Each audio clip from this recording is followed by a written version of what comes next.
The Souls games are known for their insane difficulty, and the bosses are certainly no exception. Their past few titles have really stepped it up in this regard, but people still argue about which ones deserve the top spot. That's why today I wanted to talk about the hardest boss in each Souls game, from Demon Souls all the way to Elden Ring, including DLC. And at the end, we're gonna decide which one is the hardest overall. Let's go. Starting with Demon Souls, people might not agree with this one, but the hardest for me was definitely the Man-Eaters. I think this was actually the first real gank boss in the series.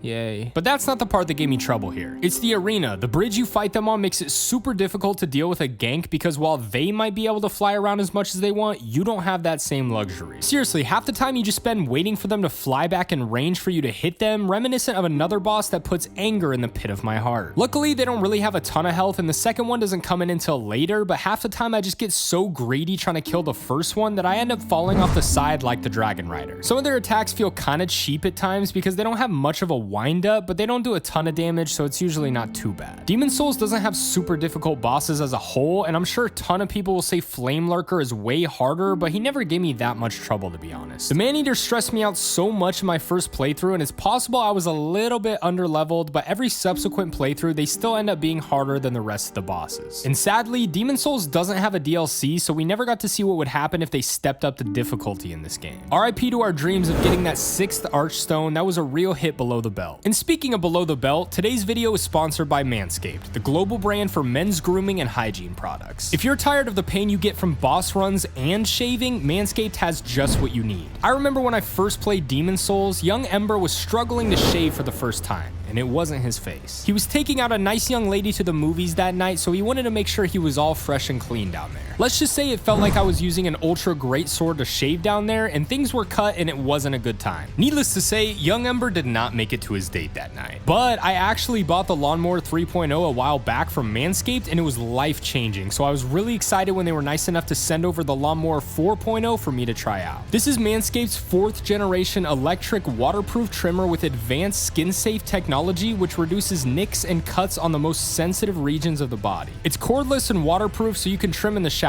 That's super convenient and makes for easy cleanup too. Go to manscaped.com today and get 20% off plus free international shipping plus 2 free gifts when you use promo code EMBER at checkout. Moving on to Dark Souls, man, this one is so close, but I think I gotta give it to Manus. Shout out to Gamer19 for letting me use some footage here. Check out his channel and tell him you love him, buy him a wedding ring, whatever you want to do. Manus is terrifying, and his attacks have some ridiculous hitboxes. And I don't mean they're unfair, they just cover so much of the area with such insane range, you gotta be perfect with your dodges. It's only unfair when I'm angry. Also, somehow I just realized why his hand looks so familiar. It's those scarring enemies from Dark Souls 3 that should have paid for my therapy sessions. Anyway, Manus has a couple reasons for being my #1 spot. The first is his combos. You probably know the one I'm referring to. When he swings his giant hand around, you'd be better off taking a left hook from Mike Tyson and calling it a day. The other reason he's so difficult is his magic. It just adds an extra layer of things to look out for while you're already trying to deal with his absurd combos. He's just super quick for how slow this game is leading up to it, and you have to play almost perfectly to get him down. The big bosses are always just tough as well because it's harder to see what's going on, but I think this fight was executed very well and is definitely one of the best in the series. A very close honorable mention here is Artorias, who I'm assuming everyone expected to be either #1 or #2. His attacks are pretty telegraphed and simple, so I didn't have as much trouble with him, but good luck ever trying to get a heal off with this guy. That part was extremely frustrating for me, but he's super fun to fight with his quick attacks and flips around the arena. Those gymnast moves had me acting up. No, not in that way. Overall, Artorias is probably my favorite boss in Dark Souls, but Manus takes the spot for the hardest. Next up, we have Dark Souls 2. This game had a lot of tough bosses, but none of them took me more tries than the Fume Knight. The crazy thing about this fight is that in the moment, I never thought he was hard. I kept dying over and over and saying, he's easy, I'm just messing up because I'm not trying. And before I knew it, I was like 30 tries in with no hope. I don't know if you guys have ever experienced that with a boss. Maybe I was just being a cocky Souls player and refused to accept that I was losing. Everyone always hyped up the Fume Knight, saying he's the hardest boss in the series, and while I wouldn't go that far, I definitely think he deserves some attention. His attacks are weird because they feel like they're in slow motion, but the hitboxes are just absurd. Well, that was actually kind of a thing with Dark Souls 2 as a whole, but it was especially prevalent in this fight. His combos will wear you down and bait anyone who's even a little bit greedy. I feel like a rat just trying to get a crumb of food, like, please, just one little hit, please. When he hits phase 2 and starts doing his cinematic slow-mo flame sword move, things get real. This attack is so slow, but its hitboxes are the size of a guy with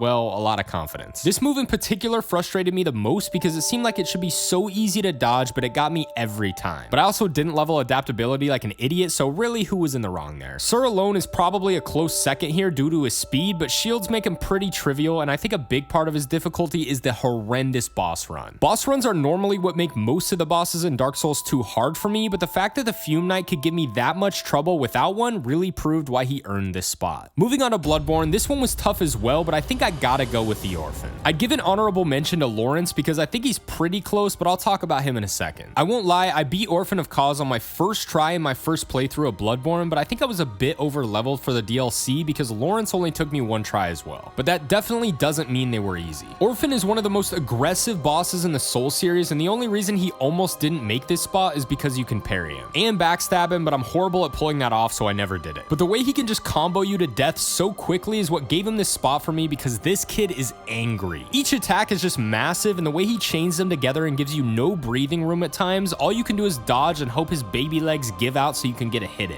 In the second phase, the little cocoon becomes the most terrifying butterfly you'll ever see, adding in giant projectile bombs that hit me every time. This is when the challenge really ramped up for me, but I can usually still manage until the third phase. This has lightning, which is pretty chaotic trying to deal with on top of his speed and damage output, making him easily the hardest boss in this game. He's pretty much the perfect Bloodborne boss in my opinion, and he'll test your skills in every aspect that you've learned up to that point. Or if you're bad like me, you'll just spam your gun and pray for a parry. Lawrence gets an honorable mention because it's just so hard to tell what's going on, especially in the second phase with the fire and lava everywhere. This fight was more of an endurance battle for me, trying to preserve my heals as much as possible to outpace him. Bloodborne is one of the hardest games in the series in my opinion, and these two are definitely a huge part of that. Next up, we have Dark Souls 3. There's one boss I always consider to be the hardest, but there's also one that I genuinely couldn't beat until after I'd completed every other Souls game. And that boss is Dark Eater Midir. I think if I had enjoyed this fight more, I would have been more willing to try him over and over, but since this fight can be so frustrating with his health bar and damage output, I just didn't try him that many times. Looking back, I honestly don't think he's as hard as I thought, but if my life was on the line and I had to pick one boss to beat in one try, Midir would be the last one I choose. His tail sweep move makes me want to cry in a corner because no matter how much I overcompensate with my health bar, he still one-shots me. His claw attacks aren't that hard to dodge, but it's really difficult to figure out which one he's gonna do since he has single swipes, double swipes, triple swipes. Okay, I sound like Dora now. But the ultimate reason he beats out my honorable mention is due to his size. And speaking of that, the honorable mention is Sister Freed. I think these two are almost interchangeable, but I give Midir the edge because Freed is a humanoid enemy, which tends to be easier, but maybe that's just me. But if you think she's significantly harder than Midir, maybe you should stop staring at her feet during the fight. Her first phase isn't too hard since you can use backstabs, and I think the second phase is pretty manageable due to her father being a nice punching bag the whole time. The third phase is definitely the most challenging for me, but I still think the fact that you can backstab makes this fight easily exploitable, giving it one less point on the difficulty scale behind Midir. Moving on to Sekiro, I was tempted to say Ishin, but it's gotta be the Demon of Hatred. In my first playthrough, I was convinced none of the bosses could be harder than the Owl Father. Then I was greeted by the Demon of Hatred, a boss that somehow made it out of Bloodborne and into Sekiro. This boss took me so many tries just because he's so big and I couldn't see any of his moves. Once again, he just felt harder to me because I didn't enjoy the fight as much since it wasn't the classic 1v1 sword fight this game did so well. But I applaud their creativity and I like that they took the risk at the end to switch it up a bit, especially since they already had a banger fight to end the game with. The demon has a whopping 3 phases that deviates from the formula FromSoft teaches you throughout the entire game. Any of the other bosses felt easy to me after enough tries, but the Demon of Hatred just gave me so much trouble since it fell outside of the formula I was used to. On top of an already excruciatingly long fight, his third phase is just nuts. Flames going everywhere, super long combos with unblockables to finish them off. This fight was insanely difficult on my first playthrough and still gives me trouble to this day. I also just don't think he's as fun as some of the other bosses, so maybe it was my lack of motivation to fight him that hindered my skills a bit. But anyway, before we decide our number 1 spot out of all the games, we have Elden Ring. I asked some people what they thought of this, and so many people said Radahn. If you think Radahn is the hardest boss in this game, I have some bad news for you later on in the game. While I'm actually really tempted to put Malekith here, I think I gotta go with the obvious choice and say Malenia. The way she gets her health back on attacks is just so ridiculous. One mistake and you could be back to square one fighting her with a full health bar. I think that's the biggest thing. It's not like she gets it back a little bit. I've had her almost dead and she got back up to full health within like 10 seconds. Malekith was a close second for me because his attacks are just so all over the place that it's really hard to keep track of what's going on. I think Malenia is harder though because she takes way longer to beat and you can pretty pretty much just set the controller down and subscribe to the Ember channel when she does her flurry attack. I will say the ability to stun her and get a visceral knocks some points off her difficulty, because with things like the Mimic Tier and Rivers of Blood, you can stagger her pretty quickly just by spamming them. But also that makes anything in Elden Ring a joke. She feels like a Dark Souls 3 boss, but she would have been way harder without having the abilities and weapons Elden Ring has. But her second phase adds even more insanely difficult attack combos that made this choice really a no-brainer for me. So that brings us back to our question: which one is the hardest boss in the series? This is a tough question because it changes a lot for me, but I'm gonna go with the Soldier of Godric. He's just too powerful. No, I'm actually gonna give two answers for the hardest. I genuinely believe the hardest boss in the series is probably Millennia, but given the fact that the spirit summons are available in this game, it's kind of hard to say that. She's definitely the most difficult without summons, but assuming they're available to you, I think I'd go with Midir. I'd argue Midir is actually easier solo due to his massive health bar. He's the only boss that I had to come back to months later, and there's really no easy way out with him. Sure, you can use the Pestilent Mist to wear his health down without attacking him, but it's still pretty hard to pull off. Also, since no one thinks my outros are funny anymore, I guess I'll just